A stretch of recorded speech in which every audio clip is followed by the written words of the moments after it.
the Cold War. This isn't just talk, it's action, rebalancing the transatlantic alliance, making us all stronger, and standing up for our shared values and shared security, as Britain always has. Mr. President, it's no secret we're from different political traditions, but there's a lot that we have in common. We believe it's not taking part that counts. What counts is winning. If you don't win, you don't deliver. And we're determined to deliver for the working people of Britain and America, who want and deserve to see their lives improve. So we're both in a hurry to get things done, and that's what the UK and US do when we work together. We win and we get things done. So we'll do what it takes to keep our people safe. We'll also work together to deliver some big economic wins that can benefit us both. We have a $1.5 trillion invested in each other's economies, across both economies. Our trading relationship is not just strong, it's fair, balanced and reciprocal. We're leaders together in so many areas, ranked 1 and 2 in the world as investment destinations, 1 and 2 for universities, 1 and 2 for Nobel Prizes, 1 and 2 in golf as well, by the way. And we're the only 2 Western countries with trillion-dollar tech sectors, leaders in AI. And look, we take a similar approach on this issue. Instead of over-regulating these new technologies, we're seizing the opportunities that they offer. So we've decided today to go further, to begin work on a new economic deal with advanced technology at its core. Look, our 2 nations together shaped the great technological innovations of the last century. We have a chance now to do the same for the 21st century. I mean, artificial intelligence could cure cancer. That could be a moonshot for our age. And that's how we'll keep delivering for our people. There are so many opportunities. Keep our nation strong and fulfill the promise of greatness that has always defined this relationship. Finally, to underline the importance of this bond. It was my privilege and honour to bring a letter with me today from His Majesty the King, not only sending his best wishes, but also inviting the President and the First Lady to make a state visit to the United Kingdom, an unprecedented second state visit. This has never happened before. It's so incredible, it will be historic. And I'm delighted that I can go back to His Majesty the King and tell him that President Trump has accepted the invitation. So thank you. Our teams will now work together to set a date, and we look forward to welcome you in the United Kingdom. Thank you once again. Thank you very much. What a beautiful accent. I would have been president 20 years ago if I had that accent. Thank you very much. Okay, let's see here. Go ahead, please.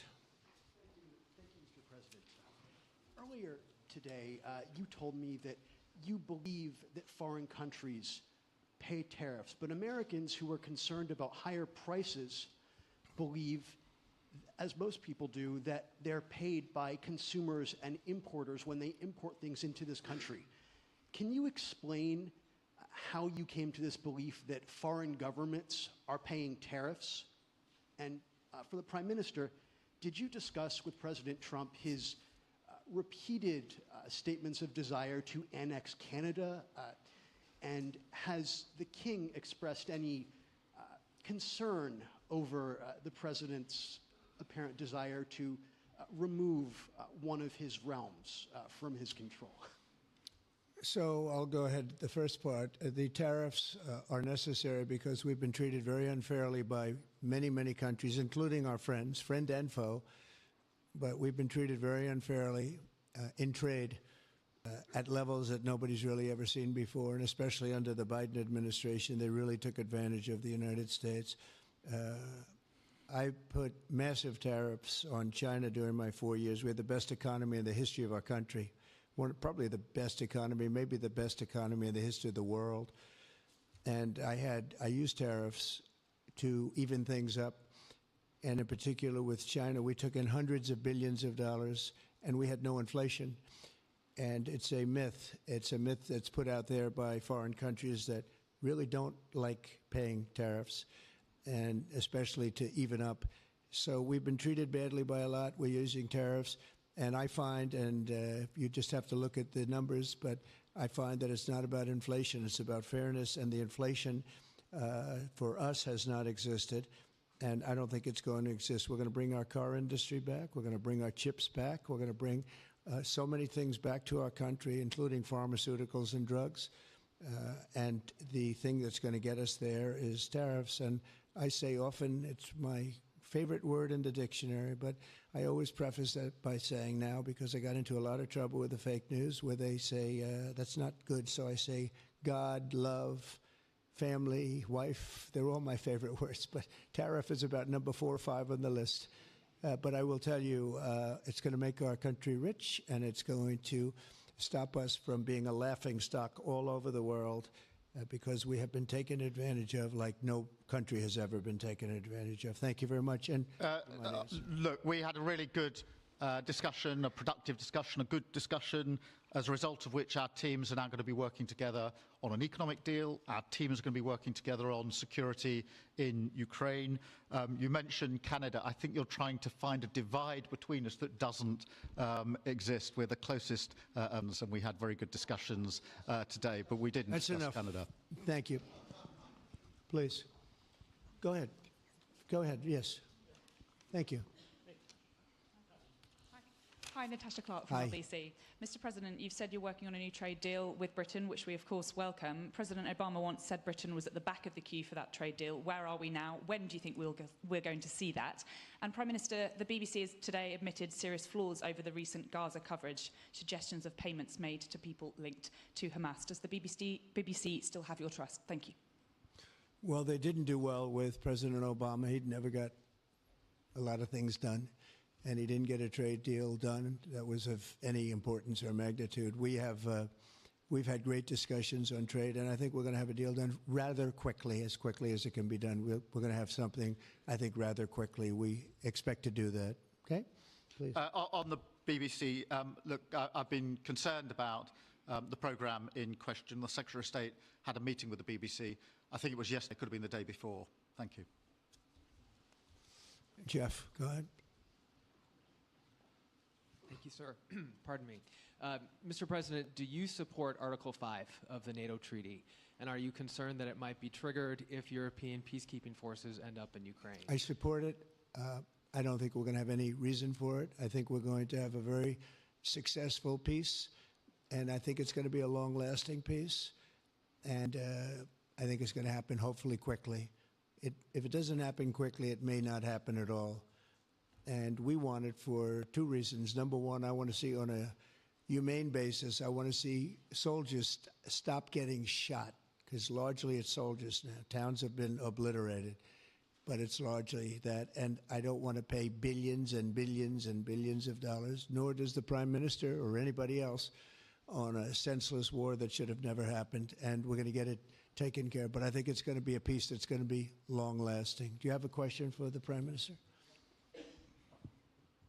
Thank you. Mr. Prime Minister, you were asking the President today about a backstop for Europe if the peacekeeping force ends up in Ukraine. Did you feel like you got a satisfying answer for yourself and for Europe? And Mr. President, if you want to comment on that as well, please do.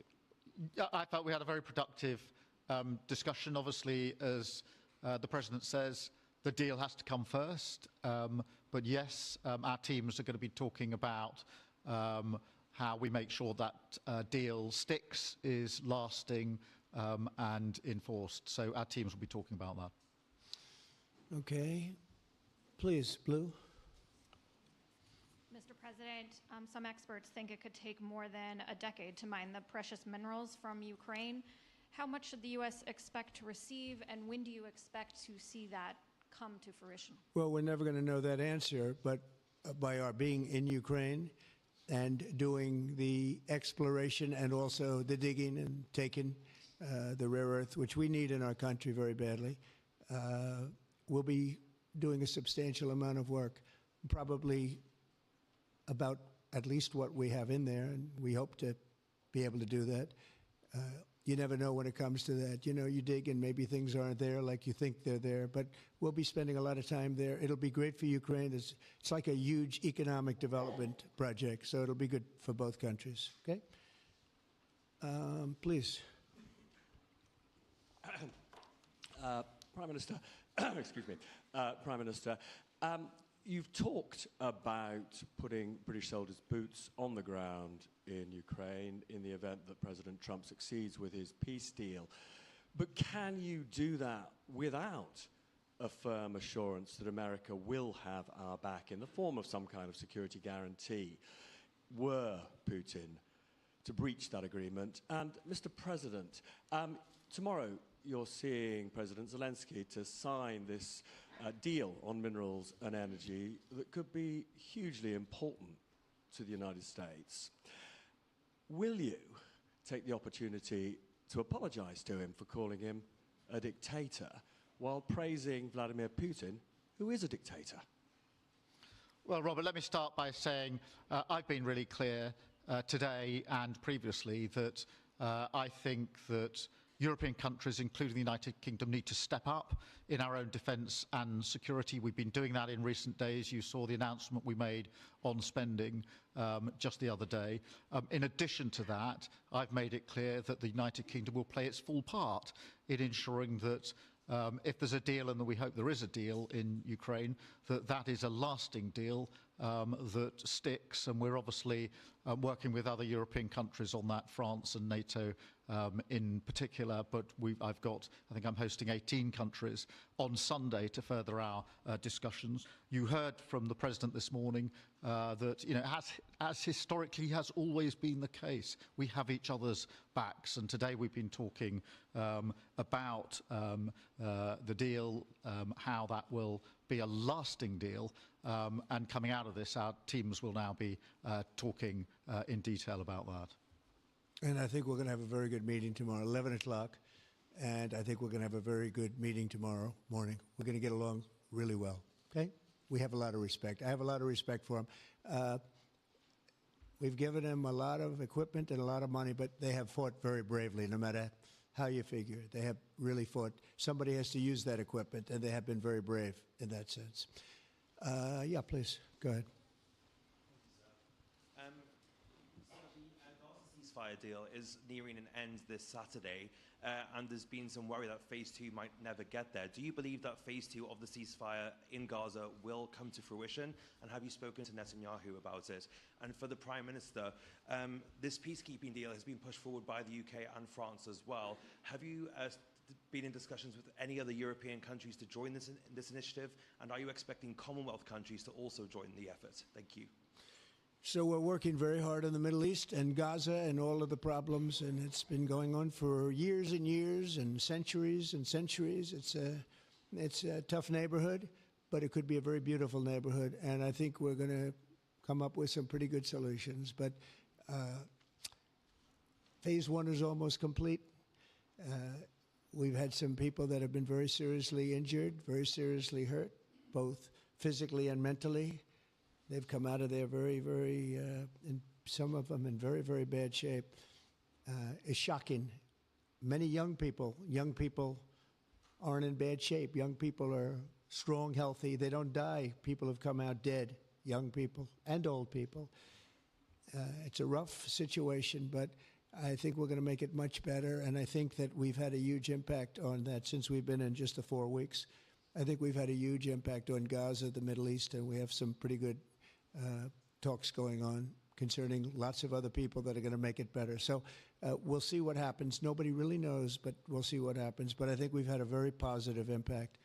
Prime Minister? Yeah, on the question of the European countries, yes, I've spoken to a number of countries, particularly in the last few weeks. We had a meeting in Paris last week. I've got a meeting on Sunday with 18 countries to further our discussions. Obviously, we've been talking quite intensely to our French colleagues and to NATO, but to other countries as well, because, as I say, I think it's important for European countries, including the United Kingdom, to step up and do more in the defence and security of Europe and our continent and the United Kingdom, and we'll do so. Well, we're talking to a number of other countries. Thank you. Yes, in the red, please. Pink red, flaming red. Is it me or her? Go ahead. Okay, thank you, Mr. President. A question on Ukraine. Number one is, if you're not considering the security guarantees, are you open to other forms of, for example, intelligence cooperation with Ukraine? And Mr. Prime Minister, President Trump has proposed a plan for Gaza. Does this fit into the two-state solution that the UK held for a long time? Do you see it fit into your general Middle East strategy? Thank you so much. Yeah, thank you very much. We're open to many things, but before I even think about that, that's almost pleasant to think about because that would mean that peace has been arrived at. We have to arrive at that peace. And, you know, you went 3.5 years with an administration that never even really had a meeting. They didn't have a meeting on peace. And there was no prospect of peace. I think, frankly, Russia wanted to go through the whole long. I don't think they do anymore. I don't think they do. We had a very big impact on that whole situation. But I don't like talking about phase 2 until I get phase 1. Phase 1 is I have to make peace. And we have to get Russia to agree. We have to get Ukraine to agree. And I think we will, I think we've come a long way. I believe we're going to get it done. I wouldn't say that if I didn't think so. And I think it will be very important, very historic, and we're going to save a lot of lives. On the question of Gaza, the last few weeks of the ceasefire have been very impactful, and for me, there are two images that I remember more than any other. The first is Emily Damari, who is British, being reunited with her mother. You may remember she had her fingers missing after what she endured. That was an incredible moment. I'd spent a lot of time with her mother while she was held captive, and her mother went through absolute torture. The other image was thousands of Palestinians marching through rubble, trying to return to their communities and their homes.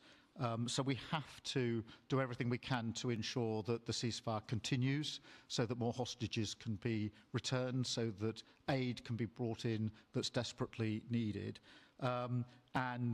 We need to allow Palestinians to return and to rebuild their lives, and we must all support them in doing that. And yes, I believe that the two-state solution is ultimately the only way for a lasting peace in the region. And think of that. She came home with her fingers and part of her hand blown off. That's terrible. How bad does it get? And we had others that came home in much worse shape than that. Yeah. It's a terrible situation. Please, yes. Thank you. Mr. President, did our Prime Minister persuade you not to put tariffs on the UK? And if I may, Prime Minister, do you think that Vladimir Putin is a man who will keep his word? Thanks. He tried.